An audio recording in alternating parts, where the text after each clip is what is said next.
الرجيم بسم الله الرحمن الرحيم الحمد لله رب العالمين والصلاة والسلام على سيدنا ونبينا محمد وأهل بيته الطيبين الطاهرين اللهم صل على محمد وآل محمد. મારા વડીલો ભાઈઓ અસ્સલામુ અલૈકુમ વરહમતુલ્લાહિ વબરકાતુહ. વાલેકુમ સલામ વરહમતુલ્લાહિ વતઆલા વબરકાતુહ. અમે બધાને ખબર છે કે ઇન્સાન જે છે અશરફુલ મખલુકાત છે, ખુદાનું બેસ્ટ ક્રિએશન છે. એમ કુરાનમાં અને હદીથમાં કહેવામાં આવે છે કે જે કાંઈ ખુદા ખલ્ક કર્યા છે એ બધું ઇન્સાન વાસ્તે છે, just to make the life of this human possible, જેથી આ માણસ જે ઇન્સાન છે સરખી રીતના દુનિયામાં જીવી શકે. તો ઇન્સાન જ્યારે જીવે છે એની જરૂર છે કે એ એના એન્વાયરમેન્ટ સાથે ઇન્ટરેક્ટ કરે. ઇન્ટરેક્ટ જો નહીં કરે તો મરી જશે. So he has to eat, he has to be expose to sunlight. એને જોવાની જરૂર છે. ખાલી એ નહીં, પણ સાયન્ટિસ્ટ હવે કહે છે કે હ્યુમન્સ આર સોશિયલ એનિમલ્સ. તો ખાલી એન્વાયરમેન્ટ નહીં પણ એલાકાને બીજા ઇન્સાનની પણ સખત જરૂર છે. ઇન્સાન કોઈ દિવસ એકલો જીવી નહીં શકે. પહેલાં તો દુનિયામાં આવવા વાસ્તે એક ઇન્સાનને બીજા ઇન્સાનની જરૂર પડે. અમારા મા બાપની જરૂર પડે અમે દુનિયામાં આવવા વાસ્તે.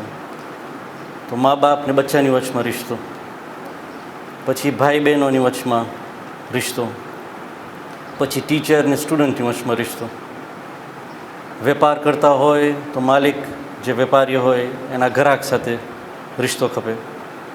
કોઈ એમ્પ્લોયર હોય તો એમ્પ્લોયી સાથે રિશ્તો. સો વી આર સોશિયલ એનિમલ્સ.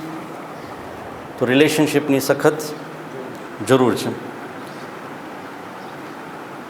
પણ એક કોમ્પ્લિકેશન છે કે ઇન્સાનનું જેવું ખલકિયત છે, ઇન્સાનને સમજવું, એના વિચાર સમજવું થોડુંક મુશ્કેલ છે. ખુદા ઇન્સાનને એવી રીતે ખલ્ક કર્યું છે કે એના વિચારો બધા જે છે છુપાયેલા છે.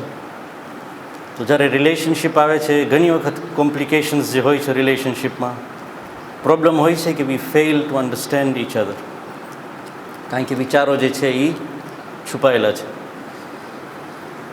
તો એની વાસ્તે હવે જુદા જુદા ફિલ્ડ છે.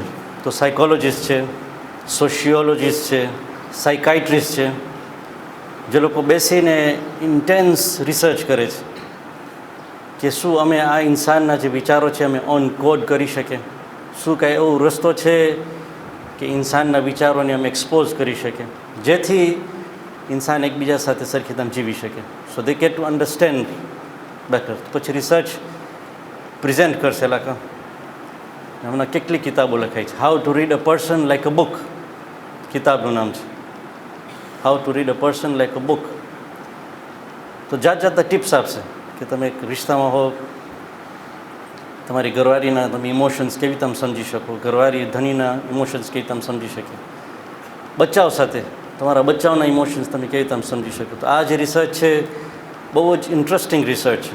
પણ તો પણ એલા પોતે કહે છે કે અમે જેટલું રિસર્ચ કર્યા છે, આટલું બધું ઇન્ફોર્મેશન છે, but this is just the tip of the iceberg. આ ઇન્સાનનું જે મગજ જે છે બહુ જ ઊંડું છે, ઇટ્સ વેરી ડીપ. તો અમારી પાસે જે ઇન્ફોર્મેશન છે it's just tip of the iceberg. ઘણું રિસર્ચ કરવાની જરૂર છે. તો એની વાસ્તે અમારા ઓલામાં કહે છે કે તમે ઇન્સાન સાથે રિશ્તો રાખવું હોય, તમે એને સરખી તમે નહીં સમજી શકો. તો એની સાથે જો સારો રિશ્તો ખપતું હોય તો તમે એના ખાલિક સાથે રિશ્તો સારો રાખો. Get to the human, fellow human through god. તો તમારી ઘરવાળી પણ હોય, don't try to establish relationship straight. સીધું રિલેશનશિપ નહીં. રિલેશનશિપ એસ્ટાબ્લિશ કરવું હોય તો ખુદા થ્રુ એસ્ટાબ્લિશ કરો. અને તમે ખુદા પાસે પહોંચવું હોય તો સ્ટ્રેટ ખુદા પાસે નહીં જાઓ. Go to God through people. જો તમે ખુદાને ઓળખવું હોય તો માણસો થ્રુ તમે પહેચાની શકો. So it's a two way relationship. ઇન્સાન પાસે પહોંચવું હોય તો એના માબૂદનું તમે વસીલો લ્યો, અને ખુદા પાસે પહોંચવું હોય તો ઇન્સાનનું વસીલો લ્યો. યુ વિલ ગેટ ટુ નો. તો ઉલમા કહે છે. તો હું તમે કીધું કે ઘણું રિસર્ચ છે આ હ્યુમન ઇમોશન્સને સમજવાનું. તો હમણાં કંઈ વાંચશો તો મને થયું તમારી સાથે હું શેર કરીશ. કિતાબ છે બ્લિંક, એનો લેખક માલ્કમ ગ્લેડવેલ. માલ્કમ ગ્લેડવેલનું તમે નામ બહુ જ સાંભળ્યું છે. એક ઇન્વેસ્ટિગેટિવ રિપોર્ટર છે. નાની નાની ચીજો ઇન્વેસ્ટિગેટ કરે, કેમ આમ થાય, કેમ આમ થાય, અને ઘણી કિતાબો લખ્યો છે. તો બ્લિંક એટલે મેં આંખ જે બ્લિંક કરે, આંખ બંધ કરે, આ આખું કિતાબ શેના ઉપર એ લખ્યો છે. એ કહે છે દુનિયામાં માણસો છે કે જે લોકો સ્પ્લિટ ડિસિશન્સ કરે છે, સ્નેપ ડિસિશન્સ કરે છે. આજે તમે એને ઘર બતાવો છો, તમે કહેશે આ ઘર સારું છે. મને કહો કે તું આ ઘર જો, તો વિચારીને અડધો થઈ જાઉં, શું ઘર સારું છે મારી વાસ્તે, સારું નથી, મને માફક આવશે નહીં આવે. પણ બીજા છે ઘર જોઈને તમે કહેશે ના આ મકાન લઈ લેતું. Snap decisions. તો એ કહે છે the power of thinking without thinking. કેવી રીતે માણસ સ્નેપ ડિસિશન્સ કરી શકે. તો આખું કિતાબ એના ઉપર છે, અને જુદા જુદા ફિલ્ડ્સમાં. તો જ્હોન ગોટમેનનું ઉપર રિસર્ચ કરે. જ્હોન ગોટમેન મેરેજ કાઉન્સિલર છે. આ માણસ અમે ડિસ્કસ કર્યા હતા કે એ કપલ સાથે બેસીને 5 મિનિટમાં કહી શકે કે શું આ ધની બાયરી સાથે રહી શકશે કે નહીં રહી શકે. Snap decision. This is an art. બીજા કિતાબમાં છે કે આ જ કિતાબમાં બીજા સ્ટોરીઝમાં કહે છે કે માણસો પેઇન્ટિંગ્સ જોઈને કહી શકે કે આ પેઇન્ટિંગ જેન્યુઇન છે કે ફેક છે. Split decision. તો એક સેક્શન છે જેમાં એ કહે છે the theory of mind reading, કે માણસો સુરત ઉપરથી કેવી રીતે આમ કહી શકે કે આ માણસના વિચારમાં શું ચાલે છે, આ માણસ શું વિચારી રહ્યો છે. તો એ કહે છે આના જે પાયોનિયર્સ છે એ 2 સાયન્ટિસ્ટ હતા. 2 સાયન્ટિસ્ટનું નામ શું, સિલ્વાન ટોમ્કિન્સ અને Paul Ekman. Silvan Tomkins teacher હતો, પોલ એકમેન એનો student. This was beginning of the 20th century, એટલે 1910 કે 1920માં, અને પોલ એકમેન લગભગ 1960sમાં. તો ટોમ્કિન્સનું તમે બ્રીફ હિસ્ટ્રી આપું, આ કિતાબમાં છે. એ કહે છે એ ભણ્યો હાર્વર્ડમાં અને પ્રિન્સ્ટન યુનિવર્સિટી અને રુટગર્સ યુનિવર્સિટી જે ન્યૂ જર્સીમાં છે ત્યાં એ લેક્ચરર હતો સાયકોલોજીનો. પણ આ એક માણસ જીનિયસ હતો. એ કહે છે શીખવાડવામાં એટલું પૈસો ના બનાવ્યો જેટલું એ ઘોડાના વેપારમાં પૈસો બનાવ્યો. ઘોડાનું શું, he was a handicapper for horse racing. Handicapper શું હોય, તો હોર્સ રેસિંગ થતું હોય, તને ખબર છે બધા બેટ કરતા હોય કે કેવો ઘોડો જીતશે, ને માણસો પોતાનો પૈસા નાખે. બેટિંગ હરામ છે ઇસ્લામ, પણ બહુ જ મોટું વેપાર છે, બિઝનેસ છે. It's a good money making machine. તો આ માણસ ટોમ્કિન્સ એ ઓલા પૈસાવાળા સાથે બેસતો હતો, પણ એ પોતાના પૈસા ના નાખતો હતો. એ દૂરબીન સાથે બેસીને એ ઘોડાને જોતો હતો. રેસ ચાલુ થાય તે પહેલાં એ ઘોડાને જોઈ, અને ઘોડાને જોઈને, ઘોડાના ઇમોશન્સ જોઈને, ઘોડાના સુરત જોઈને એ કહી શકતો હતો આ રીચ માણસોને કે શું આ ઘોડો જીતશે કે નહીં જીતે. આજે એ પોતાને ટ્રેન કર્યો હતો. એ કહે the face is a rich source of information. તો એ કે ખાલી ઇન્સાન નહીં, પણ તમે હેવાનના પણ મોઢામાં તમે જોઈ શકો. કેવી રીતે આ માણસ એક જાતનો જીનિયસ હતો. તો એમાં ખૂબ પૈસો બનાવ્યો. એ પોતાના પૈસા ના નાખતું, પણ પૈસાવાળા એને પૈસા આપતા હતા, કારણ કે એ એક્યુરેટ પ્રેડિક્શન્સ આપતો હતો એટલે કાને ઘોડા ઉપર. ના એ જ માણસ એ કે એ પોસ્ટ ઓફિસમાં ઘરે, ટોમ્કિન્સ પોસ્ટ ઓફિસમાં ઘરે કે ઇમિગ્રેશન ઓફિસમાં ઘરે કે પોલીસ સ્ટેશનમાં ઘરે, તો હંમેશા વોન્ટેડ લિસ્ટ હોય છે. This people are wanted. માણસોના ફોટા હોય છે. તમે ઇમિગ્રેશન ઓફિસમાં પણ જાશો તો ફોટા હોય છે પાછળ, વોન્ટેડ, ડેડ ઓર અલાઇવ. તો કે આ માણસ એટલો ટેલેન્ટેડ હતો કે એ ખાલી ફોટાને જોઈને એ કહી શકતો હતો કે આ માણસ શું જુલ્મ કર્યો છે. Just by looking at the faces he could say what crime they have committed. એટલો હોશિયાર ફેસ રીડિંગ. તો આ પોલ એકમેન જે છે એ જ્યારે સાંભળ્યો ટોમ્કિન્સનું, એ કે મને રિસર્ચ કરવું છે કે માણસના ફેસમાં શું હોય છે, શું રાજ હોય છે, તમે એને રિસર્ચ એના ઉપર પ્રેઝન્ટ કરી શકે. તો પછી એકમેન પણ ચાલુ કરે છે, એનો એક દોસ્તાર હોય છે વોલસ ફ્રીઝન સાથે, એલાકા પણ ચાલુ કરે છે રિસર્ચ કરવાનું. તો એનો પાયોનિયર એ શીખે છે ટોમ્કિન્સ પાસે, પછી પોતાનું રિસર્ચ કરે છે. તો મોઢા ઉપર જેટલા બધા મસલ્સ હોય છે એ એને સ્ટડી કરે છે, મસલ મૂવમેન્ટ્સ સ્ટડી કરે છે. આટલા બધા વિડીયોઝને લઈને, માણસોના મસલ મૂવમેન્ટ્સ ફોટા લઈને, દુનિયામાં ઠેક ઠેકાને જઈને માણસોના ટ્રાઇબ્સ, જુદા જુદા ટ્રાઇબ્સનું વિડીયોઝ લઈને એટલું બધું સ્ટડી કરે છે આ માણસ. અને આ બે જે છે, પોલ એકમેન ને વોલેસ ફ્રીઝન, એકબીજાની સામે બેસીને જુદા જુદા મૂવમેન્ટ્સ કરે મસલ્સનું, કે માણસ જો ગુસ્સામાં હોય તો એનું મસલ કેવી નામ થાય, સુરત કેવું લાગે, માણસ ખુશ હોય તો સુરત કેવું લાગે, માણસ વિચારમાં હોય, વ્યાધિમાં હોય, એને અંદરથી કાંઈ બળતું હોય તો સુરત કેવું લાગે. તો એમ કરતાં કરતાં they coded 3000 different types of faces, 3000 જાતનો સુરત. અને એ પ્રમાણે પછી એ કેવું ઇમોશન સાથે માણસ કોરિલેટ કરી શકે. તો તે પછી 500 પેજનું એક બુક લખે છે આ બે જણ ભેગા થઈને, અને એનું નામ હોય છે facial action coding system, FACS. હવે આ એટલું ઇમ્પોર્ટન્ટ છે, તમે માણસને જો તો આવી તમે વાંચી શકો બુકની જેમ, માણસનું તમે રાજ ખોલી નાખો. તો આ જે સિસ્ટમ છે દુનિયામાં એઝ ઓફ 2006 જ્યારે આ કિતાબ લખાનું, એ કહે છે દુનિયામાં ખાલી 500 માણસો, 500 people have been allowed to study this. એ પણ પોતાના રિસર્ચ વાસ્તે. તો મેરેજ કાઉન્સિલર્સ, ઇન્વેસ્ટિગેટર્સ, પોલિટિશિયન્સ ખાસ નહીં, પણ જે સાયકોલોજીસ્ટ હોય છે, 500 માણસો દુનિયામાં એ લોકોને એક્સેસ છે આ બુક ઉપર. કે એનું કન્ક્લુઝન બહુ ઇન્ટરેસ્ટિંગ છે પોલ એકમેનનું. એ કહે છે the face is an enormously rich source of information about people's emotions. માણસોનું જે ઇમોશન હશે, આ ફેસ જે છે એક જાતનો અરીસો છે. It's like a periscope. તમે માણસની અંદર જોવું હોય તો એ કે બધું સુરત ઉપર લખેલું છે, everything is return on the face. બાકી વધારે ઇન્ટરેસ્ટિંગ એ છે, એ કહે છે માણસનું જે ઇમોશન હશે એના મોઢા ઉપર દેખાશે. પણ એ લોકોના રિસર્ચ પ્રમાણે એ કહે છે કે માણસ જેવું મોઢું કરશે એ પ્રમાણે એનું ઇમોશન પણ ચેન્જ થશે. So it's both ways. કે માણસ જો ડિપ્રેસ્ડ હોય તો એ જાણી જોઈને જો કોશિશ કરે હસવાનું, just to put a smile on his face, તો કે ખાલી સ્માઇલ નાખવાથી એના ઇમોશન્સમાં સુધારો થશે. અને માણસ જાણી જોઈને પોતાના મોઢા ઉપર એવું એક્સપ્રેશન રાખે કે જાણે કે ગુસ્સામાં છે કે બહુ વિચારમાં છે, અંદરથી ભલે સારું હશે પણ થોડીક વારમાં એના ઇમોશન્સ ચેન્જ થશે. So emotions have reflection on the face and the face has a reflection on the emotions. આ રિસર્ચ પ્રમાણે જ. તમે જ્યારે કહેવામાં આવે છે કે ગમમાં તમે રોઈ ના શકતા હો તો એટલીસ્ટ રોવાનું મોઢું કરો. Just create a face of sorrow, જે કે એનાથી તમારા દિલમાં થોડુંક નરમાશ આવશે. અને ડિપ્રેસ્ડ હો, દિવસ સારું ના જતું હોય, કોશિશ કરો હસવાનું. Just put a smile on your face, એનાથી તમારામાં ફરક થશે. સલ્લુ અલા મુહમ્મદ વ આલિ મુહમ્મદ.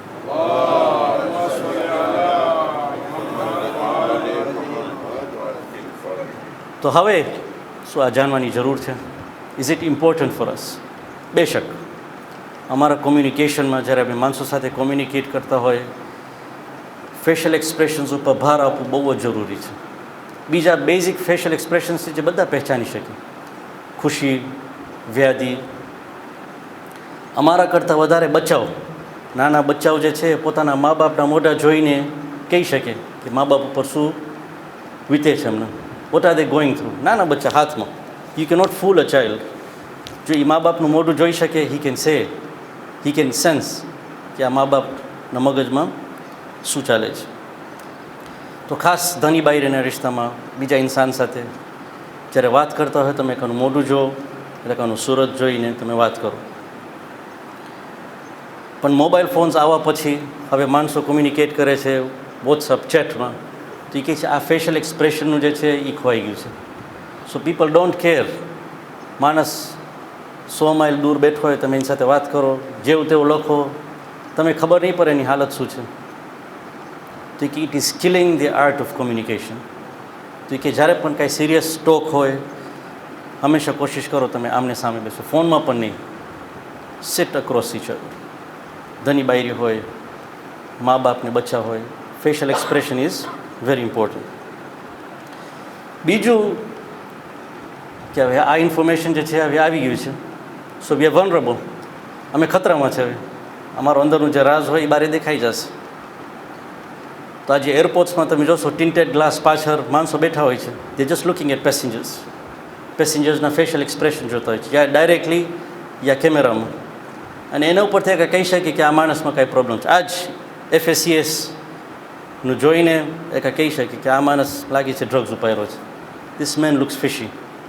કાં તો ઇન્ટરોગેશનમાં એક કહી શકીએ કે આ માણસ જૂઠો છે કે સાચો છે, તો એને ઢાંકવાની જરૂર છે. માણસ કેવી રીતે આમ ઢાંકે? લાંબી દાઢી રાખો, સુરત જો ઢંકાઈ જશે, ફેસ જો ઢંકાઈ જશે તો કદાચ થોડુંક રાજ આવે. બાયો નિકાબ પહેરે, મોઢું ઢાંકી નાખે પોતાનું. તો બિલ ક્લિન્ટન આ જ બુકમાં એ કહે છે, બિલ ક્લિન્ટન જે મોસ્ટ લર્નેડ પ્રેસિડન્ટ કહેવાય અમેરિકાનું, one of the most learned presidents, બહુ જ હોશિયાર. 1992માં જ્યારે હજી પ્રેસિડન્ટ ના થયો હતો, ડેમોક્રેટિક પાર્ટીના જે પ્રાઇમરીઝ ચાલતા હતા તો હજી કમ્પેઇન કરતો હતો, તો ટીવી ઉપર સ્પીચ હતું એનું. હવે એ તો સ્પીચ આપતો હતો, પણ ટીવી ઉપર એને પોલ એકમેન જોયો. પોલ એકમેન જે છે એ ટીવી ઉપર બિલ ક્લિન્ટનને જોયો. એને સ્ટડી કરીને એની ઘરવાળીને કહે છે કે આ માણસ જે છે ઓલા નાના બચ્ચા જેવો છે. નાનો બચ્ચો જે પોતાનો હાથ પીપીના ડબ્બામાં નાખ્યો હોય અને પછી એના મા બાપ એને પકડે અને કેવું સ્માઇલ આપે કે this man is naughty. Paul Ekman એની ઘરવાળીને કહે છે this man is naughty and he wants to be caught for it. તો પછી આ પોલ એકમેન એના કમિટીવાળાને, એના જે એસોસિએટ્સ હતા બિલ ક્લિન્ટન, એનું ઓળખાણ હતું, એ લોકોને ફોન કરીને કહે છે કે હું બિલ ક્લિન્ટનને જોયો હમણાં, એના ફેશિયલ એક્સપ્રેશન પ્રમાણે એવું લાગે છે કાંઈ સંતારે છે, અંદરથી એનામાં કાંઈ મસ્તી છે કે જે સંતારવા માંગે છે. જો તમે ખપતું હોય, મને 3 કલાક લાગશે, I can train him to correct this facial expression. આ જે ફેશિયલ એક્સપ્રેશન છે એના મોઢા ઉપર, એ જો ચેન્જ કરશે તો આનું આ રાજ ઢંકાઈ જશે. તો ઓલા કમિટીવાળા કહે કે ના ના, હમણાં જો ક્લિન્ટન તારી સાથે દેખાશે તો ખબર પડી જશે એનું કાંઈ રાજ છે, તો એ છુપાવે છે. So you stay away from him. અને ઠીક 6 વર્ષ પછી બિલ ક્લિન્ટન પકડાય છે, મોનિકા લેવિન્સ્કીનું જે કેસ હતું. તો પોલ એકમેન કહે છે કે જો ત્યારે મારું સાંભળ્યો હતું કદાચ એ રાજ ઢાંકી શક્યો હોત. તો આ છે રાજ. મોહમ્મદભાઈ ઇસ્માઇલ એક વખત મને કહે, MP, એ મને કહે TRA ઓફિસર આવે કે તમે ટ્રાફિક પોલીસ પકડે, કોઈ દિવસ એની સામે તમે થૂક નહીં ઉતારો. થૂક ઉતારશો એ કાંઈ ખબર પડી જશે આ ડરે છે. એ કે ડરની નિશાની છે થૂક ઉતારવાનું. ટ્રાફિક પોલીસ કે TRA સાહેબ એ કહે સીધું તમે એને આંખમાં જો અને કોઈ દિવસ થૂક નહીં ઉતારે. And don't lick your lips. કોઈ વખતે તમે લિપ્સ, એ કે એમાં ખબર પડી જાય કે આ ડરે છે. ને લાકાને ખબર છે ને એક વખતે કાને ખબર પડી જાય કે તમે ડરો છો, તમારો પર ચડી બેસે. તો હવે સવાલ આવે છે, શુડ વી બી હાઇડિંગ? શું જરૂર છે મેં આ રાજ ઢાંકવાની? બેશક એમ છે, પણ શું ઢાંકવાની જરૂર છે? તો કુરાનની આયત બહુ જ ઇન્ટરેસ્ટિંગ છે. કુરાનમાં પણ ખુદા આ ફેસને વાપરે છે, પણ કયામતના દિવસે ખુદા શું કહે છે? સૂરે क़િયામah, જે ઘણી વખત શેખ ફજરમાં પડતા હતા. આ બધા એક્ઝામ્પલ્સ. વુજૂહુન યૌમઇઝિન નાઝિરા. God is talking about the face on the day of judgement. હવે દુનિયા અને આખિરતમાં ફરક શું છે? દુનિયામાં અમારું રાજ છે ને અમારી પાસે પોલ એકમેન પણ છે, જે આવીને અમે ટ્રેન કરી શકીએ કે તમે રાજને કેવી રીતે ઢાંકો. કિતાબ વાંચીને તમે રાજ ઢાંકી શકો. કયામતનો દિવસ એવું હશે કે યૌમ તુબલા સરાઇર, જે બધી રાજ હશે અંદર એ બારે દેખાશે. તો હવે ખુદા કુરાનમાં કહે છે વુજૂહુન યૌમઇઝિન નાઝિરા વ વુજૂહુન યૌમઇઝિન બાસિરા. બીજા સૂરત એવા હશે જે ખુશ લાગશે અને બીજા સૂરત એવા હશે જે વિચારમાં હશે, બહુ જ ઉદાસ. બીજી બાજુ વુજૂહુન યૌમઇઝિન ખાશિઆ, સૂરે ગાશિયા. Some faces on that day will be humbled. વવુજૂહુન યૌમઇઝિન નાઇમા. Some faces on that day will be joyous. બીજા હમ્બલ હશે, બીજા જોયસ હશે, બીજા વ્યાધિમાં હશે કયામતના દિવસે. બીજી બાજુ સૂરે આલ ઇમરાનમાં વર્સ નંબર 106 ખુદા કહે છે યૌમા તબ્યદ્દુ વુજૂહુન વ તસ્વદ્દુ વુજૂહ. કયામતના દિવસે બીજાના ફેસ કારા થઈ ગયા હશે અને બીજાના ફેસ ધોરા હશે. ફઅમ્મા અલ્લઝીના સ્વદ્દત વુજૂહુમ અકફરતુમ બાዕદ ઈમાનિકુમ ફઝૂકુલ અઝાબ બિમા કુન્તુમ તકફુરૂન. જે લોકોના ફેસ બ્લેક હશે એ લોકોને કહેવામાં આવે છે, as for those whose face is turned black, it will be said to them, did you disbelieve after faith? શું તમારે ઈમાન પછી તમે કુફર કર્યા? So taste the punishment because of what you used to disbelieve. પછી وَأَمَّا الَّذِينَ ابْيَضَّتْ وُجُوهُهُمْ فَفِي رَحْمَةِ اللَّهِ هُمْ فِيهَا خَالِدُونَ. But as for those whose faces become white, they shall dwell in Allah's mercy. તો એ દિવસ બધું રાજ જે છે અંદરનું એ બહાર આવશે. સંતારવાનું કોઈ રીત નહીં હોય. પણ ફોર્મ્યુલા એ જ છે જે આ સાયન્ટિસ્ટ કહે છે. પોલ એકમેન જે કહે છે કે માણસના ઇમોશન જે છે એના સુરત ઉપર લખેલું છે, ખાલી બીજા ઇન્સાનને નથી ખબર. પણ એ દિવસ બધું બહાર નીકળશે. તો હવે સવાલ એ છે કે શું અમે સંતારવાની જરૂર છે? ના. ઉલમા કહે છે કે તમે પોતાને તમે અંદરથી તમે પ્યુરિફાય કરો. વનફસિન વમા સવ્વાહા ફઅલ્હમહા ફુજૂરહા વ તક્વાહા. You've been told how to purify and how to mess up your soul. In other words, આ પેરાફ્રેઝ કરું છું. બાકી જે લોકો પોતાનું સોલને પ્યુરિફાય કરશે એ લોકો સક્સેસફુલ થશે. તો જો માણસ આ દુનિયાથી જ કોશિશ કરે કે અંદરથી એનું દિલ સાફ થાય જેન્યુઅનલી, તો એ નૂર જે છે એના સુરત ઉપર દેખાશે. ખાલી આખિરતમાં નહીં પણ આ દુનિયામાં. એક્ઝામ્પલ જોવું હોય તો તમે નાના બચ્ચાને જો. નાના બચ્ચામાં જે માસુમિયત હોય છે તમે જોશો, હંમેશા તમે મન થશે તમે કંઈ ઉપાડીને બુશું કરો. એક જાતનું નૂર હોય છે એલાકાના સુરત ઉપર. કાં તો જે ઉલમા છે, ઉલમા જે સાચે પોતાના નફ્સ ઉપર કામ કર્યા છે, બેશક તમે જોશો એલાકાના મોઢા ઉપર નૂર દેખાશે. અમે જે કહે છે નૂરાની મોઢું જે છે, તો છુપાવવાનું કોશિશ ના કરવાનું, પણ વી નીડ ટુ પ્યુરિફાય અવરસેલ્વ્સ. જો અંદરથી પોતાને પ્યુરિફાય કરશું પછી સંતારવાનું કાંઈ છે જ નહીં. પછી ભલે સુરત ઉપર દેખાય, you don't need the scientist. જે દિલમાં હોય અને સાફ હોય, કાંઈ છુપાવવાનું ના હોય. આ બહુ ઇઝી છે બોલવાનું, પણ એના પર અમલ કરવું કામ છે. ખુદા અમે તૌફીક આપે. ને ખાલી આ જ જ્યારે વાંચતો હતો ત્યારે મને ઇમામ હુસૈન અલી સલામનું મંઝર યાદ આવ્યું. કરબલામાં એ કહે છે જ્યારે જેમ ગમ વધતું જતું હતું ઇમામ હુસૈન અલી સલામ ઉપર, એમ એના જે સુરત ઉપર જે છે નૂર વધતું જતું હતું. The light on his face kept on increasing.